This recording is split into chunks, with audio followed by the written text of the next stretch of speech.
There's a massive load of announcements and news this week for Microsoft Flight Simulator. Some graphical improvements are on the way, brand new world updates, sim updates, and a whole load more, including roadmaps for 2024. A lot of these details then come from the latest development update that was streamed just a few days ago, and we're going to walk through a few of these step by step. So let's talk about a few graphical improvements. One of these is going to be coming with what Asobo are classing as ozone changes, what they've previously discussed as changes to the atmosphere. So they say that the atmospheric simulation has been completely reworked for Flight Sim 2024, and this has fixed the horizon line problem that has been plaguing people and has been present for a long time now, right from the start. It's also improved the light scattering. So all of this comes as a part of the new and improved sim engine in 2024 edition of the sim. So it isn't compatible, unfortunately, with the 2020 edition. However, that said, it turns out that some of the ozone and lighting variables can be used with Flight Sim 2020. And that means that the current version of the sim will benefit from work done on 2024. As you can see here, they've fixed the green tint that was previously visible. There's a few comparisons and we'll switch between the two. So you can see that affects lighting in both the daytime as well as nighttime. The overall feeling then is that this really does improve the general feeling of the graphics and the atmosphere, bringing it much closer to reality. Another area where they're improving graphics is watermasking, and this has been a big topic for a long time now. Watermasking is a process used to realistically depict water bodies within the simulation, and this includes variations in colour and texture of the water based on factors like the water depth and clarity to create a more true-to-life flying experience. So yes, this has been a bit of a problem in the sim because not everywhere has good quality watermasking, and the reason for that is that the developers need to manually apply the masking to areas of the sim. It's not done automatically, so that means there's so many areas in the sim that it's very challenging for Microsoft to keep up. And one of the reasons for that you can see highlighted on the data image right here. So the problems here are a join line as well as a cloud. This all needs to be removed and processed. It does have some problems with the data, meaning it can't just be dumped directly into the sim, and instead Microsoft need to actually process this data and improve it so it can be used. Obviously then, Microsoft need to come up with a technique to improve the rate and the pace at which they can improve watermasking and process all of this. They say then they're coming up with a new experiment to attempt to do this, and this image gives a bit of an indication of how they're going to achieve that. Although unfortunately they didn't go into the specifics of what the experiment actually involves. But one thing they did say is that they're going to be processing data inside this red boundary rather than data from the entire set. So maybe that's going to allow them somehow to process a far wider level of watermasking. And this is going to be very important for the next World Update 16. So World Update 16 is the Caribbean, or the Caribbean, depending on where you live and how you pronounce that, I guess. So due to the sheer amount of islands there, it's pretty clear why Microsoft are putting this extra focus on watermasking and why they want to get it right. World Update 16 then is going to include new digital elevation maps, new aerial imagery, 104 points of interest, 7 bespoke airports, 3 landing challenges, 3 bush trips, and 3 discovery flights, so quite a big update. Currently, the release is set for around about the 30th of January, although that date may move a little bit. Now, if you're finding this video interesting, do please consider both liking and subscribing. It really does help out the channel and the video. Also, please do consider taking a look at my Patreon page, which I'll also link in the video description. Any support there is massively appreciated. Now elsewhere, there's quite a few other bits of work that have been going into Microsoft Flight Simulator. One of these is ground handling. So ground handling has been reworked and entirely rewritten for 2024. And some of this work is like with the atmospheric lighting, it's compatible with 2020. So they're going to be bringing that work into 2020. Asobo said that part of the ground collision problems with the sim over the years is due to the reliance upon code from FSX, which only had flat runways. And this meant that in 2020, planes would tend to slip on slopes, so that has been fixed. Also, suspension physics have been improved, which is going to help with traction. And you can see on the screen the before and after effects of all of this. This comes from the new parameters and allows planes to have a setting for the flexibility of the airframe. And this seems to translate not just to the way the plane interacts with the atmosphere, but also with the ground as well. This hopefully should make for a lot more added realism. Apparently, the goal for this is to make it available in the Sim Update 15. So, Sim Update 15 is a little ways away yet. Meanwhile, we've got Sim Update 14 coming on the 5th of December. This one's very soon. It's going to include a bunch of fixes and improvements, as most Sim Updates do. Specifically, we've got a list on the screen right here, so we can expect to see some stability and performance and memory improvements. Snow coverage has been improved. I know they've done a lot of work with the community and testing this out because snow coverage has been a little bit too thick in many areas and a little bit too shallow in other areas. This, hopefully, by the looks of things, is going to be fixed in Sim Update 14. The atmospheric lighting improvements we discussed just a moment ago are going to be introduced into the next Sim Update. And then we get to multiplayer issues, and this is where players are either disappearing or simply not visible. So the next Sim Update is going to include changes that should address this. Then interestingly, there's a new Cirrus SR22G6, or at least an improved version of that. Working title is working on an enhanced version of the SR22. This includes improvements to the G1000 NXI and features like safe glide, etc.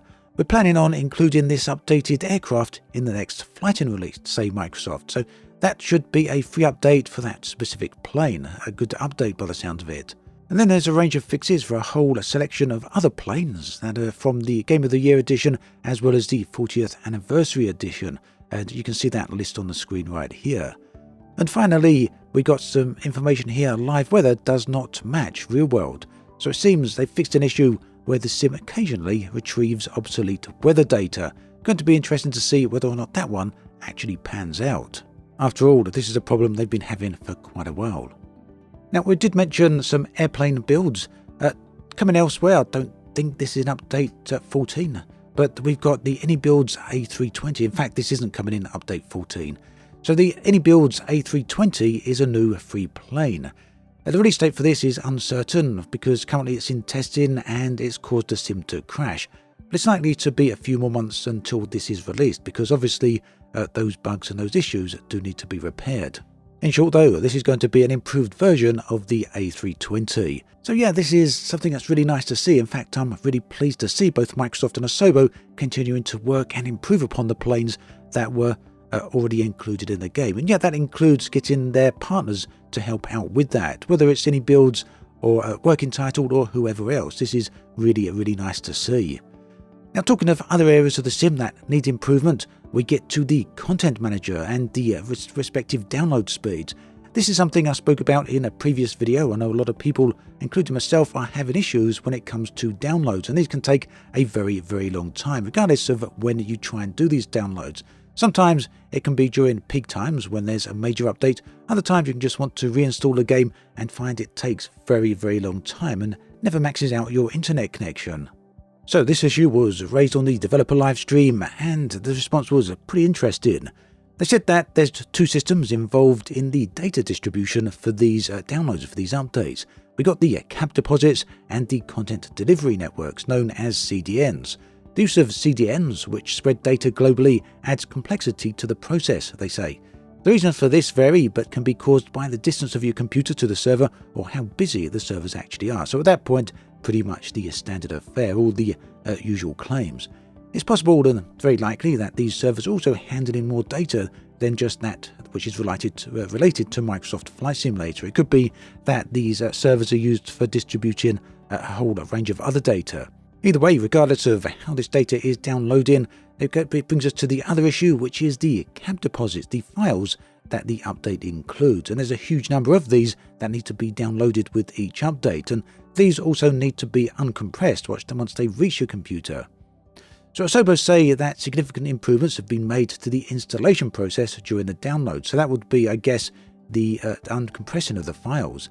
It means that file installations has been optimized by a factor of 5. However, these improvements are not directly applicable to the Content Manager due to the different architecture, and I'm not exactly sure what that means, but it turns out the content download process involves downloading and uncompressing packages simultaneously, and this really does complicate things. So yeah, it's very strange because Microsoft went into a lot of detail explaining how and why it's working the way it is, but it sounds as though Asobo and Microsoft might not be able to improve the 2020 download manager or the download process any more than they already have. But they did then go on to say that the good news is that the architecture for distributing packages and downloads has been completely rewritten for Flight Simulator 2024. So the overhaul is expected to significantly reduce waiting times for installing updates and for downloading packages with the new edition of the sim. So yeah, good news for those people who are going to be playing the 2024 edition, but not so great for everyone else. On another subject, they touched on historical weather, and there's actually two sides to this. The first is that one that allows simmers to offset the weather, setting the clock back a few hours so that you can experience weather from earlier on in the day. And this appears to be something that Microsoft are working on. The other side is historical weather from points in the past. Microsoft said they've been looking into this, and they've said that locating data on worldwide historical weather is data that's compatible with their systems as well has been extremely difficult. They've said that it's not something that is going to happen anytime soon, and Jörg Newman actually said that he doesn't want to say never on this because there's always a possibility, but it sounds as though we shouldn't be expecting to see this in the medium to long-term future. So yeah, historical weather, there is the one aspect to it, allowing you to perhaps set the weather back an hour or two, or maybe 24 hours. That may be a possibility, but using data from the history of weather from the years past, that's something that's quite probably not going to happen. And then we get to a really strange part of the live stream. And this was where a question was asked about the many regressions that have appeared over the recent years in Flight Simulator, asking whether or not they're going to be fixed before the team move on to the 24 edition of the sim. So regressions are where previously working things stop working after an update. This was a very strange part of the live stream, as I said, because all the three developers on there seemed to not want to answer this question in a clear and concise way. Ultimately, they said that yes, they're still working on this and still there's plenty to do, and that they want to get 2020 into a good place. They said they're not stopping work on it yet. However, to me at least, and this is just my personal take so it might be completely wrong, but to me it seemed as though a lot was going unsaid in this particular section of the stream, and I could speculate on why that is, but it's really impossible to be certain. Ultimately, they said a lot of things are being fixed. Microsoft and Asobo go through a list of all the issues that the community has raised each week, and they then prioritise that list. They also said that a lot of things do need attention and that they are aware of that, but there wasn't really any commitment to fixing all of these issues before the 2024 release, and all of this section really felt a little bit off to me, and it was a little bit unclear as to what was going on and exactly why that is. So if you have any insight or thoughts on this, do let me know in the comments section. Personally, I kind of think that it's simply because many of these issues cannot easily be fixed without a serious rework of the sim, and that's what the 2024 edition is all about. I don't believe just yet they're going to stop work on Microsoft Flight Simulator 2020 because, one, they've said they're going to keep it going, and two, they also showed the 2024 roadmap. And right here, we can see there's going to be 4 new world updates and 4 more city updates for next year. And finally, we get to the World Hub. This is the system that's going to allow people to go in and modify their local airports and then upload those changes to Microsoft, have them approved hopefully, and then have them introduced in future updates. So basically enlisting the support of the community to help update various airports inside the game. This is something that people have been hoping for a very long time. It's been a huge time in development, but finally Microsoft are now ready to start the closed alpha of this, and they say it's either going to be starting in December or January. Microsoft also said they're going to be reopening the sign up for the closed alpha so people can apply again. They're going to not be using the previous sign-ups because it's simply been so long. They're going to instead generate a new list. If you want to get involved in that, then it's probably going to be a good idea to keep an eye out for that sign-up process when it begins. So there we have it, a massive roundup of a huge amount of news and announcements for Microsoft Flight Simulator. Do let me know your thoughts and feelings on all of this in the comment section. Meanwhile, do check out the other videos on the screen right here.